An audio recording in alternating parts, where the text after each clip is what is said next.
Iran নামটা শুনলে এখন সবাই একটু থেমে যায়। আগে এই দেশটা ছিল তেল বিক্রির জন্য বিখ্যাত, কিন্তু এখন তাদের নাম আসে একবারে সামরিক খবরের শিরোনামে। কারণ ইরান এখন খুব দ্রুত নিজের সেনাবাহিনীকে আধুনিক করে তুলছে। কেউ ভাবতেও পারেনি এত নিষেধাজ্ঞা আর চাপের মাঝেও তাদের সেনাবাহিনী এমন উন্নত প্রযুক্তি ব্যবহার করবে। ইরান একা এটা করছে না, তাদের সঙ্গে আছে চীন, রাশিয়া আর উত্তর কোরিয়া। এই তিন দেশ ইরানকে দিচ্ছে এমন সব আধুনিক অস্ত্র ও প্রযুক্তি যা আগে কেবল বাঘা বাঘা দেশের কাছেই ছিল। বিশ্বের সব থেকে গোপন অস্ত্রের মধ্যে পড়ে লেজার ওয়েপন। চীনের তৈরি লেজার ওয়েপন এমন একটা সিস্টেম যা বন্দুক বা রকেটের মতো শব্দ করে না, বরং একবারে নীরবে শত্রুর ড্রোন বা সেন্সরকে পুড়িয়ে দিতে পারে। এই লেজার ওয়েপন ব্যবহার করে ছোট বড় যে কোনো ধরনের ড্রোন আকাশ থেকে নামিয়ে ফেলা যায়। চীনের ভাষ্যমতে এই লেজার এতটাই শক্তিশালী যে এটা যে কোনো ধরনের ফাইটার জেটকেও মাটিতে নামিয়ে আনতে পারে।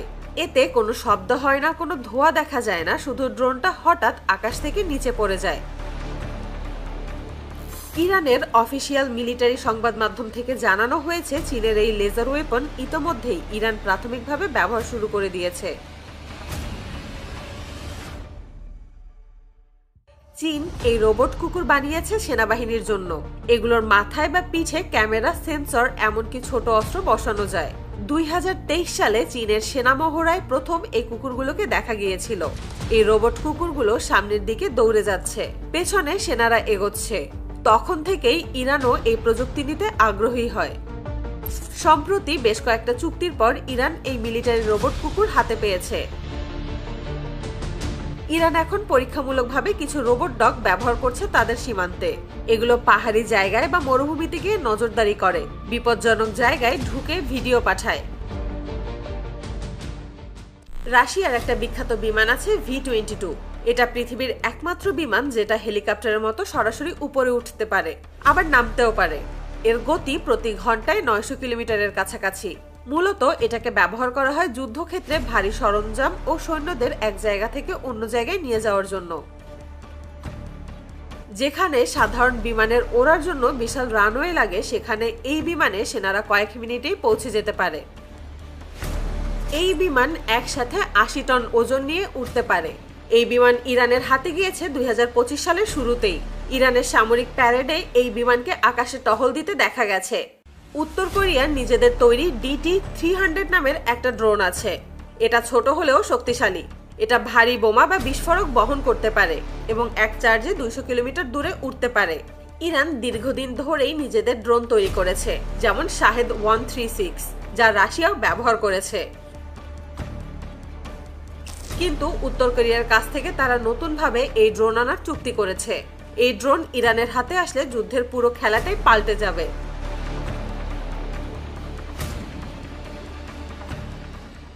রাশিয়ার তৈরি KA-52 এলিগেটর পৃথিবীর সবথেকে শক্তিশালী অ্যাটাক হেলিকপ্টার। এতে 2 জন পাইলট থাকে আর এতে missile, machine gun, radar, jamming sensor সবকিছু লাগানো থাকে। এই হেলিকপ্টার 360 কিলোমিটার গতিতে উড়তে পারে। এই হেলিকপ্টারের 6টি পাখা রয়েছে। জানলে অবাক হবেন, এটা এতটাই শক্তিশালী যে একটা পাখা ভেঙে গেলে সেটা বাকি পাখা দিয়ে ব্যালেন্স করে যুদ্ধ চালিয়ে যেতে পারে। এটা পৃথিবীর একমাত্র হেলিকপ্টার যেটা কোনো যুদ্ধবিমানকে টার্গেট করতে পারে। ইরান রাশিয়ার সঙ্গে নতুন সামরিক চুক্তি করেছে। এই হেলিকপ্টার ইরানের কাছে এসেছে 2 মাস আগে। এখন ইরানের পাইলটদের রাশিয়াতে প্রশিক্ষণ দেওয়া হচ্ছে।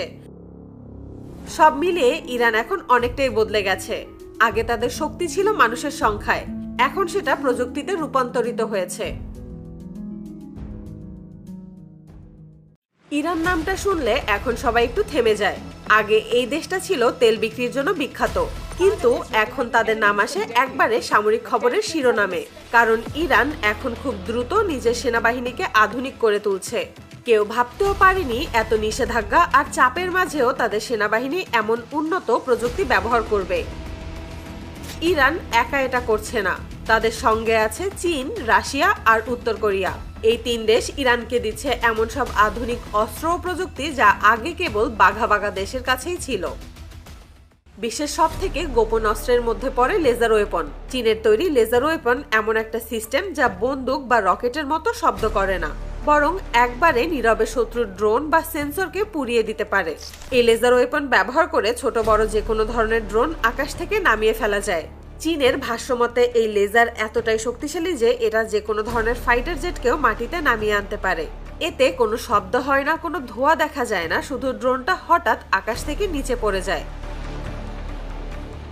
ইরানের অফিসিয়াল মিলিটারি সংবাদ মাধ্যম থেকে জানানো হয়েছে চীনের এই লেজার ওয়েপন ইতোমধ্যেই ইরান প্রাথমিকভাবে ব্যবহার শুরু করে দিয়েছে। চীন এই রোবট কুকুর বানিয়েছে সেনাবাহিনীর জন্য। এগুলোর মাথায় বা পিঠে ক্যামেরা, সেন্সর, এমনকি ছোট অস্ত্র বসানো যায়। 2023 সালে চীনের সেনা মহড়ায় প্রথম এই কুকুরগুলোকে দেখা গিয়েছিল।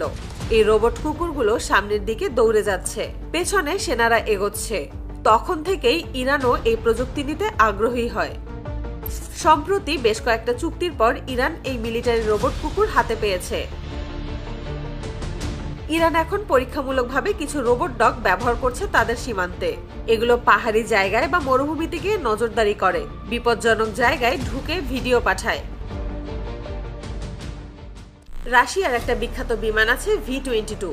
এটা পৃথিবীর একমাত্র বিমান যেটা হেলিকপ্টারের মতো সরাসরি উপরে উঠতে পারে, আবার নামতেও পারে। এর গতি প্রতি ঘন্টায় 900 কিলোমিটারের কাছাকাছি। মূলত এটাকে ব্যবহার করা হয় যুদ্ধক্ষেত্রে ভারী সরঞ্জাম ও সৈন্যদের এক জায়গা থেকে অন্য জায়গায় নিয়ে যাওয়ার জন্য।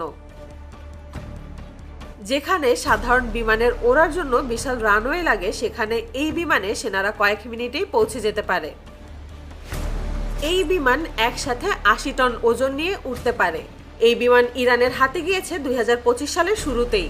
ইরানের সামরিক প্যারেডে এই বিমানকে আকাশে টহল দিতে দেখা গেছে। উত্তর কোরিয়ার নিজেদের তৈরি DT-300 নামের একটা ড্রোন আছে। এটা ছোট হলেও শক্তিশালী। এটা ভারী বোমা বা বিস্ফোরক বহন করতে পারে এবং এক চার্জে 200 কিলোমিটার দূরে উঠতে পারে। ইরান দীর্ঘদিন ধরেই নিজেদের ড্রোন তৈরি করেছে, যেমন শাহেদ 136, যা রাশিয়াও ব্যবহার করেছে। কিন্তু উত্তর কোরিয়ার কাছ থেকে তারা নতুনভাবে এই ড্রোন আনার চুক্তি করেছে। এই ড্রোন ইরানের হাতে আসলে যুদ্ধের পুরো খেলাটাই পাল্টে যাবে।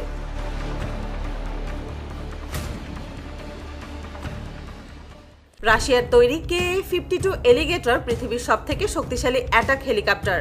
এতে 2 জন পাইলট থাকে, আর এতে missile, machine gun, radar, jamming sensor সবকিছু লাগানো থাকে।